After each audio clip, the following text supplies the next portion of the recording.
Welcome back to Real Life Reviews, and in this video we're taking a look at the latest version of Shimano's TR9 Triathlon shoe. Now, some of you may be aware that on the 22nd of July 2016 we reviewed this shoe. It was our very first video, the Shimano TR9 as it was then, and what a good shoe it was. Well, here we are 6.5 years later, 1.2 million views, almost 100 videos and 4,000 subscribers, and we're back to a newer model. So let's dig into it. Let's start by just having a close look at this shoe. It is still as bright as it ever was, and one of the first things, and we're going to compare the two shoes as well as look at the basics on them, one of the first things is that it's become more blue, even more blue. The white elements of the original TR9 have disappeared. So we don't have the white TR9 embossing, we don't have, if I just spin it back, we don't have the white on the strap. Okay, let's start by looking at the triathlon features of this shoe, and then we'll, as we do that, we'll highlight the differences between the two and where Shimano have just subtly tweaked this shoe to what I think has made it an even better shoe. So if we're talking pro level, perhaps the first thing that we're going to look at is the sole. And this is, as was the original, a carbon composite 10 out of 12 on Shimano's stiffness rating sole. A 12 out of 12 is an absolute out and out racing sole. This is a stiff sole and the power transfer is really good. There is no change there. If we do look at the sole itself though and look a little bit closer, what we will see is we've got, just pick up my pen, we've got the vent on the bottom just subtly has changed its shape. If I pick up the old shoe, okay, and it's arguably a little bit bigger to allow drainage out. Now, I'll come to drainage again in a moment because potentially in cooler weather, colder weather, the original shoe, it was cold. It had really good ventilation, and getting that balance right is really difficult. The other subtle change on the bottom is the shape of the rubber heel point and toe point for if you're running on the shoe, either before you get on the bike or as you get off it. And let's just try and show the two heels there. It's a subtle difference, and they're slightly more in line with the sole. So you've got less of, the nearest the camera is the original, you can see the white lettering on it, and it's less pronounced on the new shoe. So it's a little bit more in line with the sole. Triathlon specifics, well, we have the pull loop as we would expect. This has become very much just a loop. There was quite a natty, and I liked this on the old one, angle to the loop, which enabled you to hook in from the side a bit easier. So that's probably not quite as nice a little touch as the old one. It's probably the only real thing I'm a little bit disappointed has changed. However, what we do still have on this loop is we have the indentations on it so that we can fit our bands and we can actually hold the shoe on the bike if we're doing a flying mount. Staying with our flying mount, getting in and out of the shoes, we have our two straps on the top, both Velcro, no boas on this shoe. And personally, I do think that makes it easier to get in and out. At the end of this video, I'm going to put a link to the Physique Transero R1 knit, which is an awesome shoe, and I love it for long course. I still get in and out of my TR9, and this has had a heck of a lot of use, much quicker. So if I'm doing a shorter distance, I'm always on my Shimano.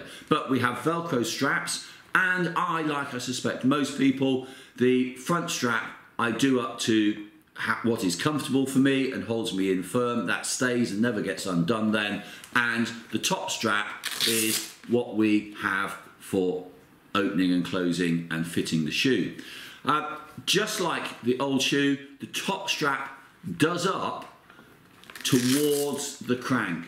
Perfect for triathlon. That way, when your shoe is open, I'm just going to hold it with my hands, come to that in a moment.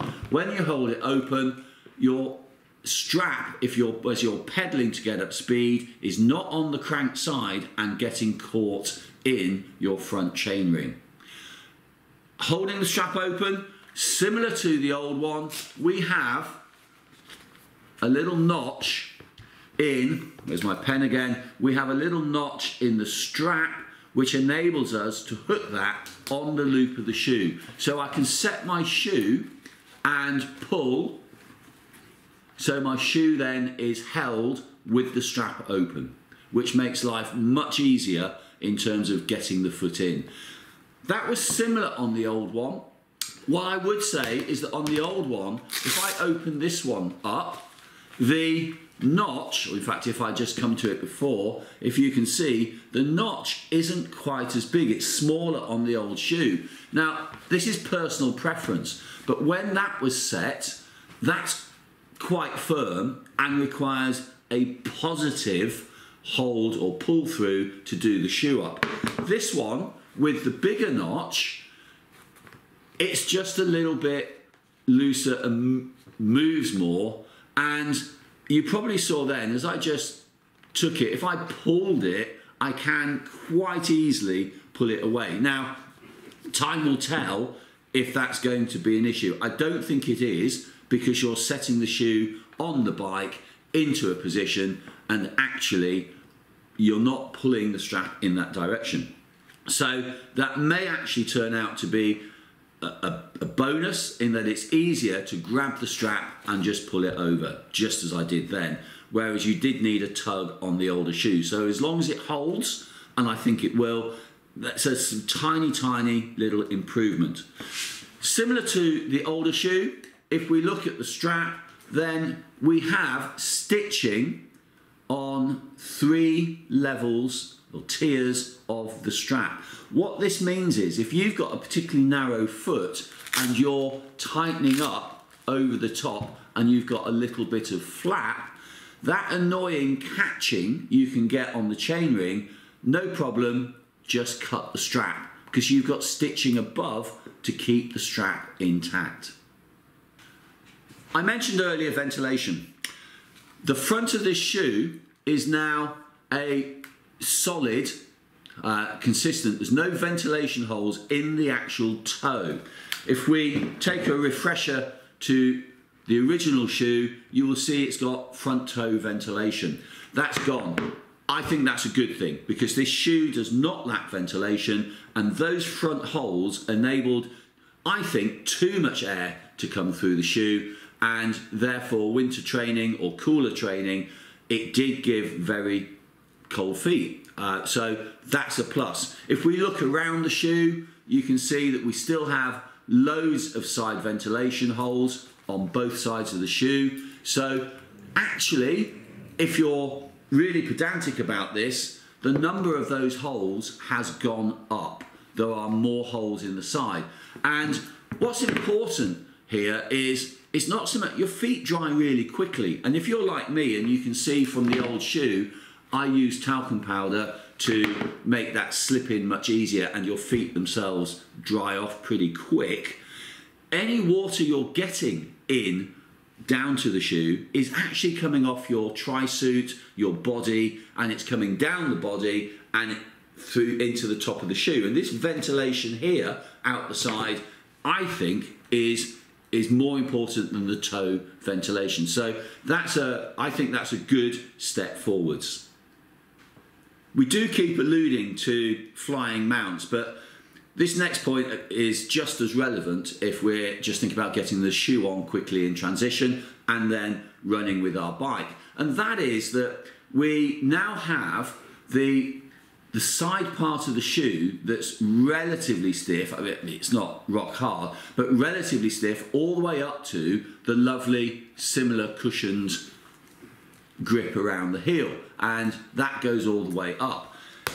The original shoe went into more of a cloth type material around the heel. And what that meant was that potentially it would bend, and it just made it a little bit, well, it was good to get your foot in, it was really quick.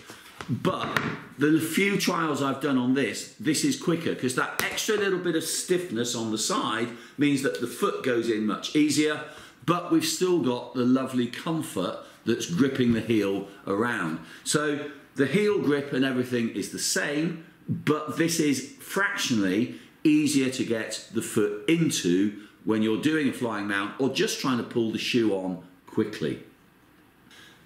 Summing up, the Shimano TR9 Triathlon shoe. Genuine pro level, but great value. Stiff sole, fantastic power transfer, really good heel cup, holds nice and firm. Great for your flying mounts or just getting the shoe on and off quickly. Nice loop with elastic band attachment. Velcro straps, which most of us are actually going to get on better with, particularly when we're trying our flying mount. They strap the right way, the main strap does, so it straps into the bike so you don't catch your hand and etc.